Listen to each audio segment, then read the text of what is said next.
Assalamualaikum warahmatullahi wabarakatuh. Selamat datang di sekolah impianku. Inilah visi dan misi yang saya buat untuk mewujudkan sekolah impian. Tidak ada hal yang mesti kita lakukan kecuali kita membuat apa yang namanya visi, tujuan dan harapan ke depan, dan kita buat misi, langkah yang harus kita lakukan untuk mewujudkan harapan itu. Simbokku nate dawuh, ojo dadi wong sing rumangsa bisa.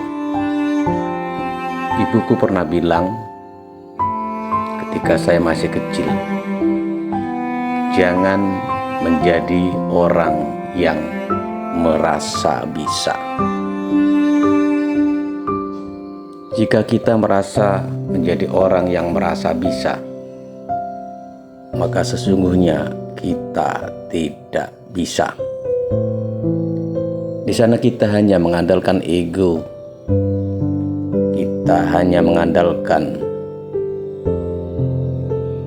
dan mencari titik salah orang lain tanpa melihat kemampuan dan kesalahan diri sendiri. Inilah orang yang merasa bisa. Dia akan muncul sebuah kesombongan, hanya mampu melihat titik salah orang lain tanpa melihat kesalahan diri sendiri. Apalagi bermuhasabah dan mengintrospeksi diri untuk maju lebih maju. Inilah orang yang merasa bisa. Dia hanya seolah-olah bisa, tapi sesungguhnya tidak bisa apa-apa. Orang yang merasa bisa, dia hanya bermodalkan melihat, modal mata yang bisa melihat kesalahan orang lain, tapi dia tidak mampu melihat kemampuan dirinya. Orang yang merasa bisa, matanya terbuka, tapi tidak bisa melihat apa-apa, terutama melihat kesalahan dan kemampuan dirinya. Karena itu semua telah ditutup oleh Allah Subhanahu wa ta'ala. Na'udzubillah summa na'udzubillah. Sahabatku, berserah pada takdir dan anugerah, sebuah cara bagaimana kita bisa menjauhkan diri dari sifat merasa bisa. Kita terus bersandar kepada Allah Subhanahu wa ta'ala. Karena ketika kita merasa bisa, sesungguhnya adalah sebuah kekurangan dan dosa yang kita miliki. Sahabatku, di antara tanda sikap mengandalkan amal ialah berkurangnya harapan ketika ada kesalahan. Tidaklah mudah melepaskan diri dari keterikatan hati pada apa yang kita kerjakan. Lebih lanjut, simbokku nate dawuh, dadiyo wong sing bisa rumangsa. Jadilah orang yang bisa rumangsa atau bisa merasakan kesedihan orang lain dan merasakan kebahagiaan orang lain. Jika orang lain sedih, kita pun merasa prihatin dan selalu bermunajat kepada Allah agar kesedihan orang lain segera diakhirkan oleh Allah. Dan jika orang lain merasa bahagia, kita pun ikut berbahagia. bukan sebaliknya. Sahabatku, ketika kita bisa merasakan, maka kita tidak akan memiliki sifat susah melihat orang lain senang dan senang melihat orang lain susah. Kita bahkan sering memenuhi pikiran dan perasaan kita dengannya, bukan hanya mengerjakan, tetapi terlebih sesudahnya. Tentu ini karena kita ingin sempurna, melewati semua proses kerja hingga akhir, yang akhirnya tanpa kita sadari, kita lupa menempatkan Allah dalam perbuatan dan tindakan kita. Urip pancen angel, hidup memang susah. Padahal kita semestinya selalu melibatkannya sejak awal agar apapun hasilnya tidak mengubah kedudukan kita di sisi Allah Subhanahu wa Ta'ala. Maka bekerja keraslah sembari tetap beribadah. Beribadahlah dengan benar dan ikhlas, maka bekerja itu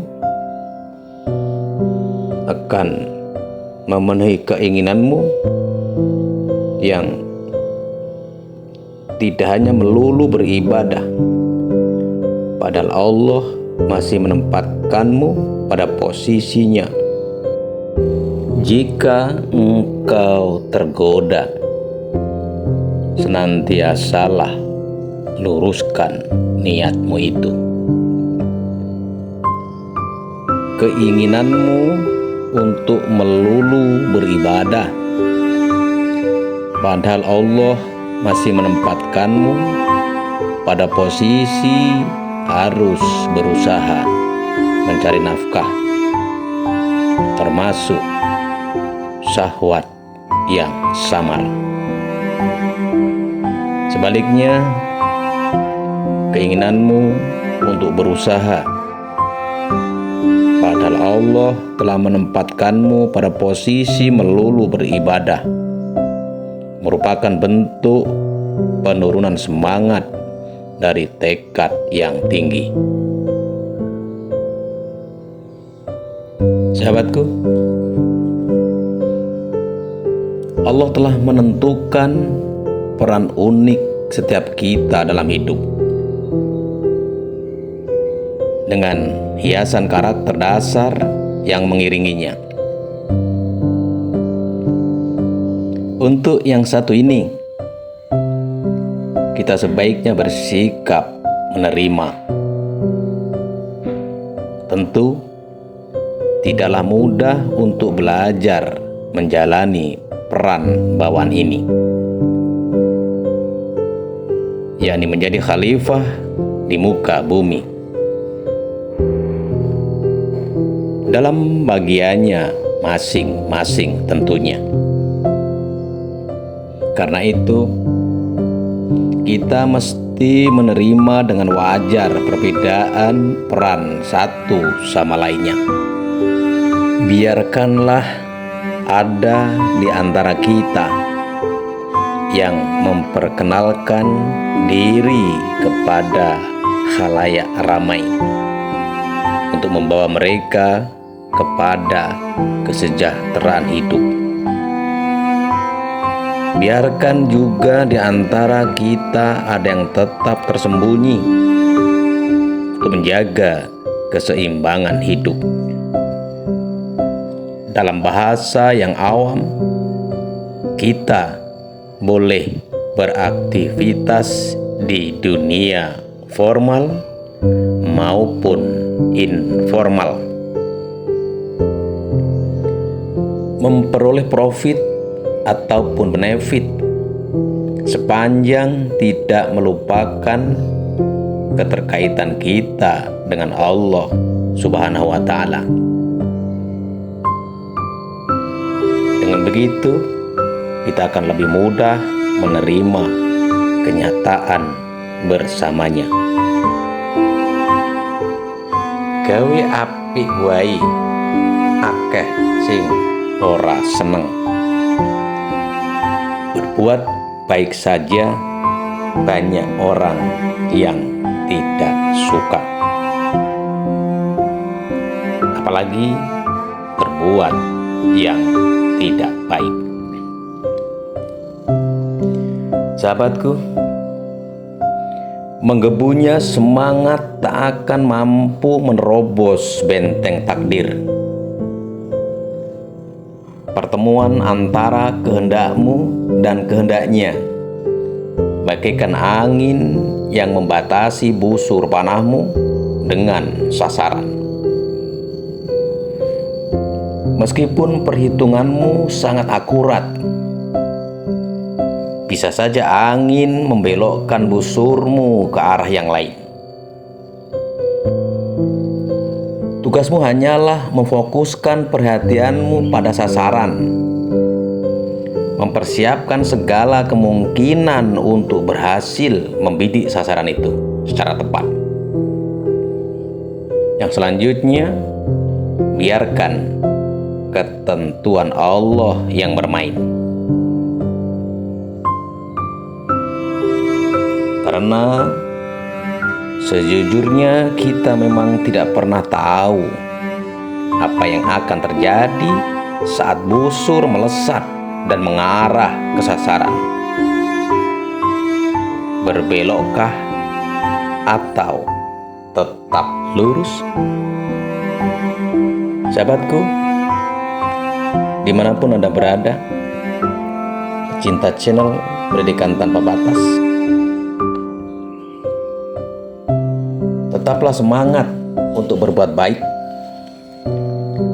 Meskipun berbuat baik itu banyak yang tidak suka, bahkan berbuat baikmu tidak dianggap. Istirahatkan dirimu dari ikut mengatur urusanmu, sebab apa yang telah diurus untukmu oleh selainmu tak perlu lagi kau turut mengurusnya. Ini kebiasaan unik manusia pada umumnya. Meskipun sudah mewakilkan urusan kita pada orang lain, kita terus mencampuri dan melibatkan diri. Inilah yang menyebabkan kita selalu kelelahan dalam hidup ini.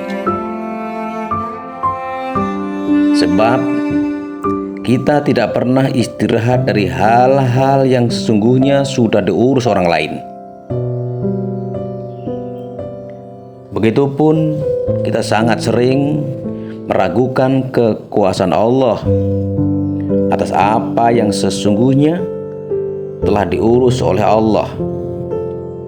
Karena itu, alih-alih kita damai menjalani kehidupan ini, kita malah makin tertekan. Kesungguhanmu meraih apa yang telah dijalani untukmu, dan kelalaianmu mengerjakan apa yang dituntut darimu merupakan bukti padanya mata hatimu. Hidup orang beriman mengalir bersama, karena Dia Allah, Zat yang Maha Pemberi. Jadi, tidaklah sepantasnya kita menjalani hidup dengan penuh ketegangan. Sebab ketegangan dan rasa tertekan itulah yang sering menjadikan kita mengejar kebutuhan duniawi dan melupakan kepentingan ukhrawi. Kita ibarat orang yang berjuang menggapai kebahagiaan sesaat untuk penderitaan seabad. kita membutakan diri dari penghambaan kepadanya dan jatuh pada penghambaan pada dunia. Sahabatku, tertundanya pemberian setelah engkau mengulang-ulang permintaan janganlah membuatmu berpatah harapan. Allah menjamin pengabulan doa sesuai dengan apa yang Dia pilih buatmu, bukan menurut apa yang engkau pilih sendiri. Dan pada saat yang Allah kehendaki, bukan pada waktu yang engkau ingini. Allah lah yang paling tahu keadaan dan keinginan kita. Bahkan saat kita sendiri bingung dengan keadaan yang meliputi kita dan banyaknya keinginan yang mengganggu pikiran kita, kita saja seringkali tidak sabar pada ketentuannya, atau bisa jadi abai terhadap setiap tanda pengabulannya. Permintaan kita berubah-ubah, tidak istiqomah, tetapi pengabulannya Allah selalu kita tuntut tunai. Doa kita perlakukan seperti sebuah garansi tanpa batas. Padahal berulangnya doa tak berarti berturut-turutnya pengabulan. Allah Maha mengetahui kebutuhan kita. Oleh karena itu, berserah dirilah. Jangan sampai kita terwujud apa yang Dia janjikan, membuatmu ragu meskipun waktunya telah jelas. Hal itu supaya tidak mengaburkan pandangan mata hatimu dan memadamkan cahaya lubuk jiwamu. Tidak satu pun orang beriman yang tidak yakin akan janjinya, sebab yang diberikan dan diberitakan di dalam kitab dan rasulnya adalah hak, adalah benar dan pasti terjadi. Kita sungguh tidak layak meragukan kesucian sifat Allah. Apa yang kita anggap tidak sesuai dengan janjinya kadang berkaitan dengan apa yang terjadi dengan kita.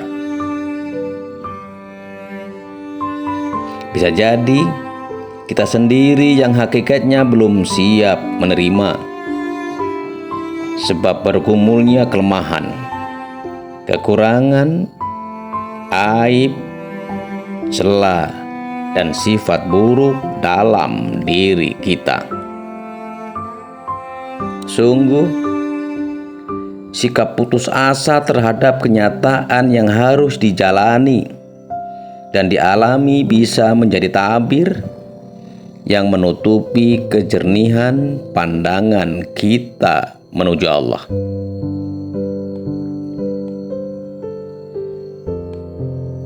Sahabatku dimanapun Anda berada, jika Allah membukakan jalan bagimu untuk mengenalinya, maka tidak usah peduli meski amalmu masih sedikit, sebab Dia Allah tidak membukakan jalan tersebut kecuali karena ingin memperkenalkan diri padamu. Tidaklah engkau menyadari bahwa perkenalan tersebut merupakan anugerahnya untukmu, sementara amal adalah persembahanmu untuknya. Tentu saja apa yang kau persembahkan untuknya tidak bisa dibandingkan dengan apa yang Dia anugerahkan untukmu. Ya Hayyu Ya Qayyum birahmatika astaghits. Ya Hayyu Ya Qayyum birahmatika astaghits. Ya Hayyu Ya Qayyum birahmatika astaghits. Allah senantiasa memberikan sesuatu sesuai dengan ukurannya. Tidak ada sangkut pautnya dengan kelayakan seorang menuntut ukuran dirinya sendiri. Sungguh, betapa banyak dari kita yang memperoleh pencerahan spiritual, meskipun mereka tidak belajar secara formal. Betapa sering Allah memberikan sapaan-sapaan lembutnya kepada mereka yang amalnya sedikit, dan bukan kepada mereka yang hidupnya penuh dengan amal. Jadi, bukanlah wilayah kita mempertanyakan kebijakannya, sebab Allah membuat menurut kehendaknya, bukan menurut kehendak hambanya. Jadi, selalu minta rahmatlah kepada Allah, bukan minta keadilannya. Sahabatku, dimanapun Anda berada,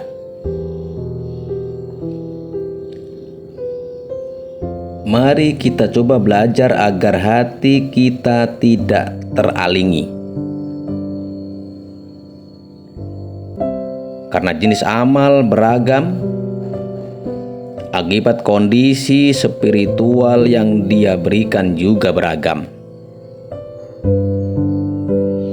Kita tidak boleh mengingkari kenyataan bahwa apa yang terungkap dalam kata, sikap, dan perbuatan kita adalah cerminan dari keadaan hati kita.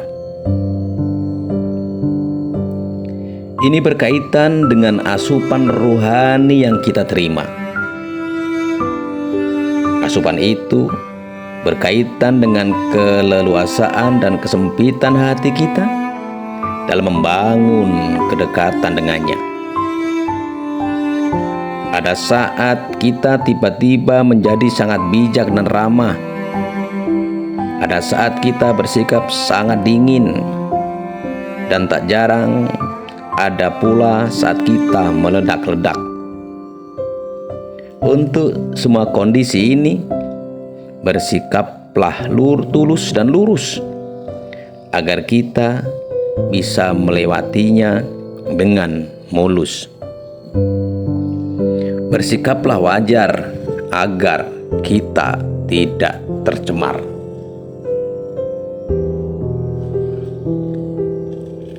Sahabatku, dimanapun Anda berada, pecinta channel Pendidikan Tanpa Batas, amal adalah kerangka yang tegak, sementara ruhnya adalah rahasia ikhlas di dalamnya. Ikhlas itu ibarat sinyal, tandanya tidak bisa dilihat, tandanya bisa dilihat, tetapi wujudnya tidak bisa diraba apalagi dipegang. Amal kita bisa saja tetap hidup karena adanya baterai yang kita jadikan sebagai niat. Tetapi tidak menjamin terhubungnya kita dengan tujuannya, yaitu Allah Subhanahu wa Ta'ala.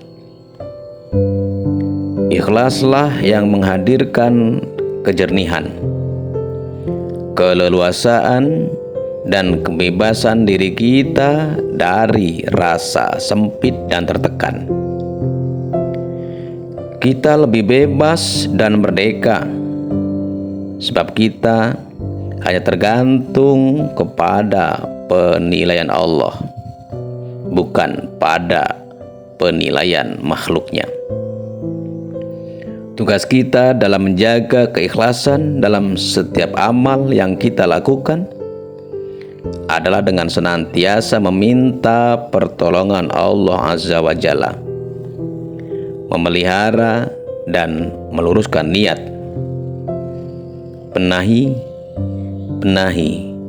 dan benahilah selalu niat kita. Sahabatku,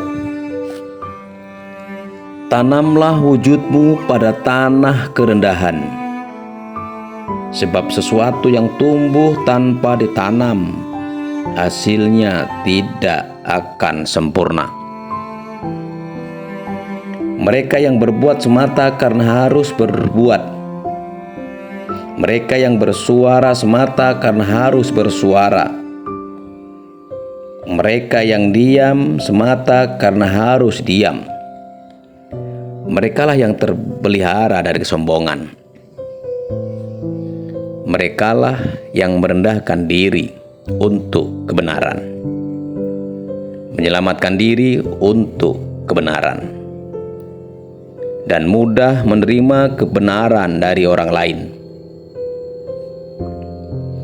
Merekalah yang senantiasa memamerkan keberadaannya dan menyembunyikan keberadaan dirinya. Sadarlah wahai sahabatku, bila kita masih merasa lebih berharap daripada orang lain, kita akan menjadi terbiasa dengan kepalsuan dan kepura-puraan. Buah yang sempurna keluar dari bibit unggul yang tumbuh di tanah yang subur. Belajarlah rendah hati, karena engkau akan mudah berbesar hati. Tidak perlu kita mencari kesalahan orang lain, tapi mari kita berbenah, introspeksi diri kita. Kita tanamkan visi kita dan kita lakukan melalui misi kita, agar apa yang menjadi impian kita senantiasa selaras dengan hati dan jiwa kita dan mendapat ridho dari Allah Subhanahu wa ta'ala. Sahabatku, tidak ada yang bisa memberikan manfaat kepada kalbu seperti uzlah untuk memasuki medan perenungan. Kita sangat membutuhkan saat untuk menarik diri dari ingar-bingar kehidupan, menemukan suasana tenang untuk memperbaharui diri, memikirkan dengan sungguh-sungguh tindakan untuk meluruskan, meneguhkan, dan menyeimbangkan setiap unsur kelemahan, kekurangan, aib, dan sifat buruk lainnya dalam diri kita. Inilah medan spiritual yang ada di dalamnya, karena kita dituntut untuk mampu memenangkan peperangan dengan diri sendiri,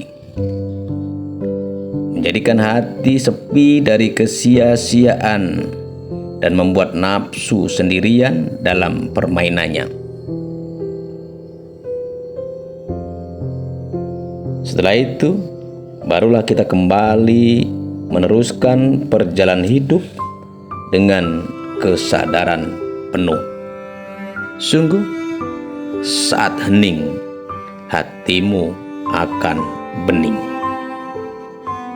Saat hening, hatimu akan hening. Sahabatku, berusahalah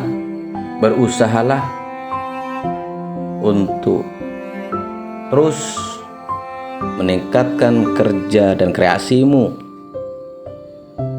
karena tempatmu akan menjadi saksi ketika engkau sudah tidak berada di situ. Sentuhan tangan, sentuhan ragamu akan memiliki arti yang sangat besar. Jangan pernah menyesal. Ojo gersulo, sebab becik ketitik olo ketoro. Kebaikan akan tampak dan keburukan juga akan tampak. Sopo nandur bakalan panen. Siapa yang menanam, dia bakal menuai. Tanamlah kebaikan agar hasilmu baik.